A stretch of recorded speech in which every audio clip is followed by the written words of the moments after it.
In this video, we'll be taking a look at 7 NFL Week 17 anytime touchdown player props. Welcome back to Cash Out Sports. Let's dive right into it. Oh, and don't forget to subscribe and to click the bell icon to get notified as soon as these videos get released, so that you have more time to plan out your bets as we provide these videos on a daily basis. I can guarantee that you'll have all the important player prop pick information that you'll need on these 7 NFL Week 17 anytime touchdown player props for these players in these upcoming matchups after fully watching this video.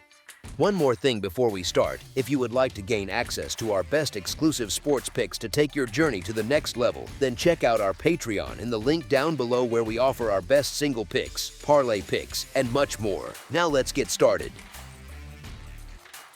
Tyler Warren of the Indianapolis Colts. Despite the lack of consistent connections on Monday Night Football, Tyler Warren has quietly been peppered with opportunities lately. Since Phillip Rivers took over under center in Indy, Warren has drawn a team-high 15 targets, which tells you all you really need to know about where the ball is supposed to go in key spots. It is hard to ignore the history here too. Rivers spent years in San Diego leaning on Antonio Gates as his security blanket, especially in tight red zone windows and on money downs. With that background, it makes plenty of sense to back Warren to finally shake off the slump and get off the schneid with his first touchdown since Week 13.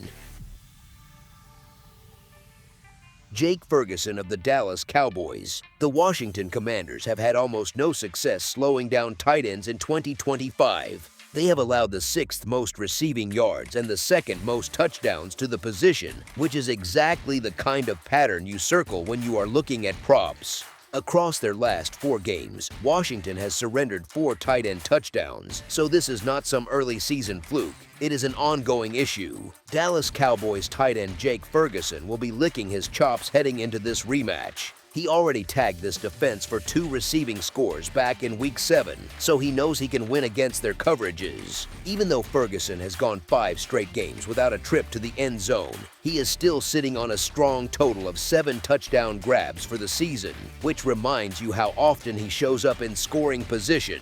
With the emerging Ryan Flournoy now out for Dallas, Ferguson naturally climbs higher in Dak Prescott's progression. Fewer mouths to feed usually means more chances for the guys who already have the quarterback's trust, and Ferguson fits that description perfectly. Honestly, given Washington's struggles against tight ends and Ferguson's established role, it is easy to see why this matchup stands out. Terry McLaurin of the Washington Commanders. It has been nothing short of a nightmare season for Terry McLaurin and the Commanders. The results have been ugly, the vibes have been off, and it has not looked anything like what Washington probably imagined back in September. Credit to McLaurin, though, he looks determined to finish his 7th season on a high note instead of just going through the motions. Last Saturday against the Eagles, he was on the field for 83% of the offensive snaps, his highest snap share since Week 2. That kind of usage is a good sign, especially when you remember he has only managed to suit up for 8 games this year. At full strength, he is still one of the better receivers in the league, the kind of player who can punish single coverage and keep a secondary honest. The big hurdle, as usual in Washington, is the quarterback situation. Marcus Mariota has not practiced yet this week, so all signs point toward Josh Johnson running the show on Christmas. Neither option screams stability, and that uncertainty always hangs over any projection for the passing game. But the Cowboys likely play from behind in this game and should be looking McLaurin's way a ton with Zach Ertz out for the season. With a reliable veteran tight end sideline, there are extra targets to redistribute, and McLaurin is the natural candidate to soak up a big share of them. David Montgomery of the Detroit Lions. The value sits on the quieter half of the Sonic and Knuckles duo here, and it is clearly tilted toward Montgomery. Jahmyr Gibbs sitting around minus 200 at most sportsbooks just does not give you much of a return for the risk you are taking. Getting Montgomery at a solid plus price is the smarter swing, especially when you remember how involved he has been near the goal line. The Iowa State product has punched in 8 touchdowns this season, with 3 of those coming in his last 4 games. His streak of scoring in 3 straight contests ended last weekend, so you would expect him to be plenty motivated to get back in the box in this spot. It is a friendly matchup on paper against the Vikings, who have allowed almost as many rushing touchdowns, 13, as passing touchdowns, 14, through 16 weeks. They sit at number 24 in the league in rushing defense, which is exactly the kind of profile that can set up a busy day for a physical back who already has a strong red zone role. Look for Montgomery to take advantage of what lines up as a very nice opportunity. Malik Davis of the Dallas Cowboys. With the Dallas Cowboys already out of the playoff picture, this feels like a natural spot to anticipate a Malik Davis usage spike. The Cowboys running back finished last week with just one fewer carry than Javonte Williams, who played only 35% of the second half snaps, which subtly points to a potential expansion of Davis's role in a game with very little at stake. There is also the added context of Jerry Jones publicly talking about wanting to re-sign Williams, who is set to hit free agency after the season, so there is really no reason to push him hard against the Washington Commanders. Over the last 3 weeks, Davis has picked up 5 red zone carries compared to 7 for Williams, which shows he is already nibbling at meaningful work near the goal line. Jameson Williams of the Detroit Lions. The Detroit Lions could very well hog the ball on Thursday against a Minnesota Vikings team that looks badly short-handed. They are likely rolling with Max Brusmer at quarterback, missing a key running back, the starting center, and possibly even their top tight end, which is a rough recipe on a short week. They already looked awful against the Giants last week, and with more injuries and less prep time, things could easily tilt even further in the wrong direction.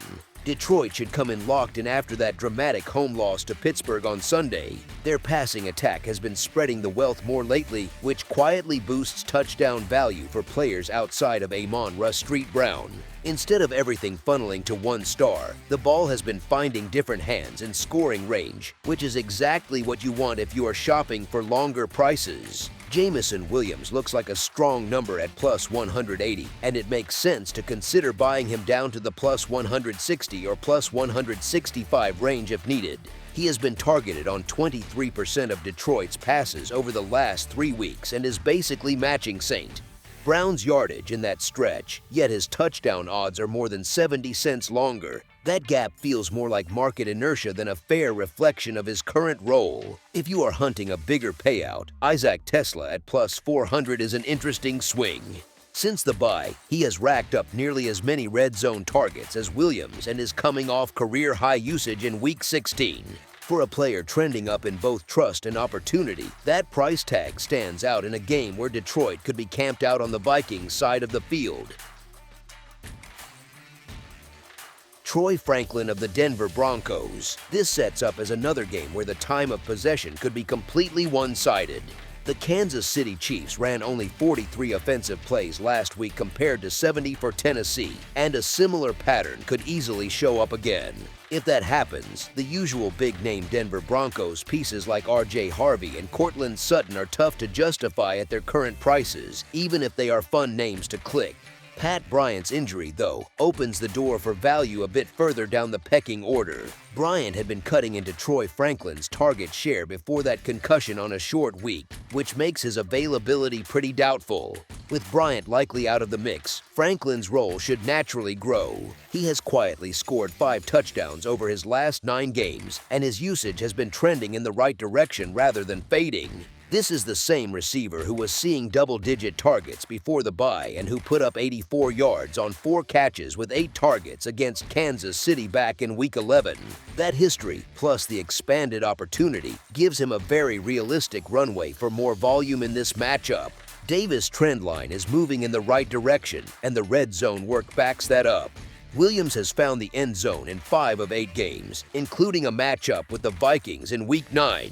All of that combines to give Franklin a very reasonable path to functioning as the number 2 option in the passing game this week. That's all for now, so if you have any other games you would like reviewed, then leave a comment down below with the game you would like analyzed, subscribe to our channel, leave a like on this video, and we'll get to it as soon as we possibly can. We would also love to hear your opinion on the picks presented to you in this video, whether you agree or disagree with them, so leave a comment down below and do let us know.